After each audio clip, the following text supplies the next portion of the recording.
नाम बताइए। और आज विशाल धरना प्रदर्शन जंतर मंतर पर गोरखालैंड अलग राज्यों को लेकर बहुत सारे आप यहाँ पर धरने प्रदर्शन पहले भी कर चुके हैं, आज एक बार फिर यहाँ पर जंतर मंतर आना पड़ा। क्या लगता है कि सरकार इस बात पर संज्ञान नहीं ले रही या लेना नहीं चाहती? देखिए, अलग राज्य की मांग जो है वो भारतीय 1.5 करोड़ भारतीय गोरखाओं की इस देश में अपने दूसरे कम्युनिटी की तरह एक पहला नंबर का सिटीजनशिप की हम मांग कर रहे हैं। हाँ, वैसे तो हमें भारत सरकार ने 1988 साल में 23 अगस्त 1988 साल में एक गैजेट निकाल के भी हमारे नागरिकता के बारे में जो कन्फ्यूजन है वो क्लियर किया था।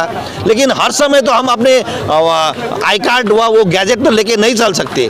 तो जिस तरह से भारत में विभिन्न जातियों के लिए भाषा के आधार पे अलग राज्य बनी हुई है, उसी तरह से अगर गोरखाओं के लिए भी अलग राज्य बनी तो गोरखाओं को ये आई कार्ड की कभी ज़रूरत नहीं पड़ेगी, दिखा के चलने की ज़रूरत नहीं पड़ेगी। और हमारी ये मांग जो है वो लंबी मांग है, सरकार ने ये पूरी नहीं की। हमारी जो आज की सरकार है, भारत की सरकार, यशस्वी प्रधानमंत्री श्री नरेंद्र मोदी जी की, उनकी ये कार्यकाल में संकल्प पत्र में गोरखाओं का स्थायी राजनीतिक समाधान पूरा करने का उनका वादा है। वो वादा पूरा करने का समय आ चुका है, यही याद दिलाने के लिए हम दिल्ली आए हैं। गोरखा नाम से एक ऐसी तस्वीर बनती है कि बहुत वीर होते हैं, गोरखा बहुत वफादार होते हैं।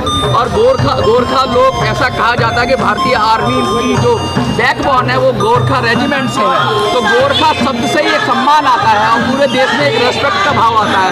तो सरकार के ऊपर क्या लगता है, दबाव है इस चीज़ का कि सरकार करेगी? देखिए, अगर गोरखा भारत की सीमाओं में नहीं रहती तो भारत की जनता चैन की नींद नहीं सो पाएगी। ये तो आज की हकीकत है और गोरखाओं ने ये आज की बात नहीं। अब अगर कारगिल की लड़ाई देखें तो कई गोरखाओं को शहीद की जो लाशें हैं वो तिरंगे के लिपट के हमारे घर पे आई।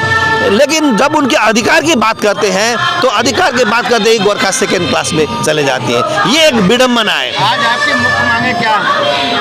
पश्चिम बंगाल से अलग करके गोरखाओं के जो अपनी भूभाग है, दार्जिलिंग, तराई और डोर्स, वो तीनों इलाकों को मिला के अलग राज्य गोरखालैंड देना होगा। आज किसको ज्ञापन सौंपेंगे?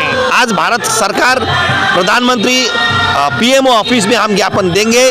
उनके साथ हमारे कई बात भी हो रही है और हमारे जो दार्जिलिंग के सांसद है श्री राजू बिस्टा जी, उनके माध्यम से भारत सरकार को ये मांग हम रख रहे हैं। आज भी हम मांग भेजेंगे, चूँकि ये भारत सरकार की ये जो 2019 की सरकार है, इसकी कार्यकाल की एक अंतिम बजट अधिवेशन चल रही है पार्लियामेंट में। तो अब ये पार्लियामेंट की जो बजट अधिवेशन है ये अंतिम है। तो भारत सरकार अभी इसे संज्ञान में लेके जल्द से जल्द समाधान करने का कोशिश करे, ये हमारी मांग रहेगी। लगातार ये बोला जाता है कि छोटे राज्य एडमिनिस्ट्रेशन के हिसाब से बहुत अच्छे होते हैं, उनको अच्छी तरीके से उनका रखरखाव अच्छा हो जाता है। तो भारत सरकार भी ये मानती है और बड़े बड़े विशेषज्ञ भी मानते हैं कि देश में बहुत सारे छोटे राज्यों की जरूरत है। लगातार मांगें उठती रही हैं, तो क्या ये फैक्टर भी काम करेगा आपको गोरखालैंड दिलाने के लिए? जरूर, क्योंकि भारतीय जनता पार्टी की जो अपनी जो कार्यनीति है, उनकी जो प्रोग्राम है, उसमें भी छोटे राज्य की बात उन्होंने वकालत की है। उनकी जो सरकार की जो संकल्प पत्र है उसमें भी जो दबी कम्युनिटी है उनको ऊपर उठाने की व उनके अधिकार पूरी करने की, साथ ही साथ गोरखाओं को तो उनकी स्थायी राजनीतिक समाधान पूरा करने का उन्होंने संकल्प भी लिया है।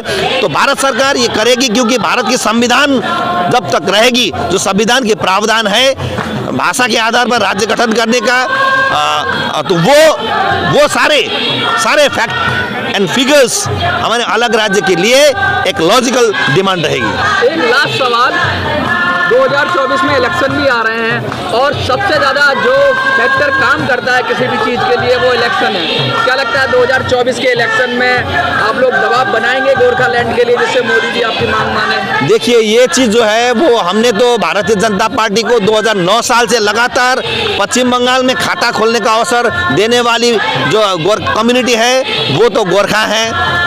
पश्चिम बंगाल में जब तक भाजपा की एक भी ना सांसद थी ना विधायक थी, तो दार्जिलिंग ने उनको सांसद देके, जसवंत सिंह को सांसद देके भारत के पार्लियामेंट में बंगाल के प्रतिनिधि बना के भेजा है, जिसने नंबर 1 शुरू किया, 0 से 1 बनाया और आज उनकी 18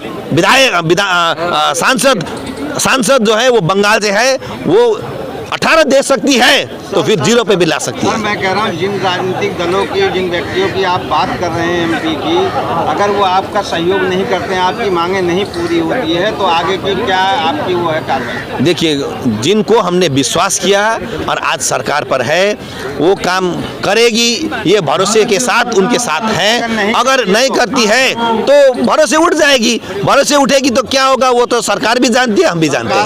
लड़ाई आगे की देखिए 24 की जो चुनाव है, हम तो चुनाव की राजनीति नहीं करते, हम तो मुद्दे की राजनीति करते हैं और भारत सरकार ने जो मुद्दे की बात कह के हमें आश्वस्त किया वो पूरी नहीं करेगी तो क्रेडिबिलिटी पर प्रश्न उनका उठेगा। खबर हमारी आपको कैसी लगी, लाइक कमेंट सब्सक्राइब जरूर करें। Thank you.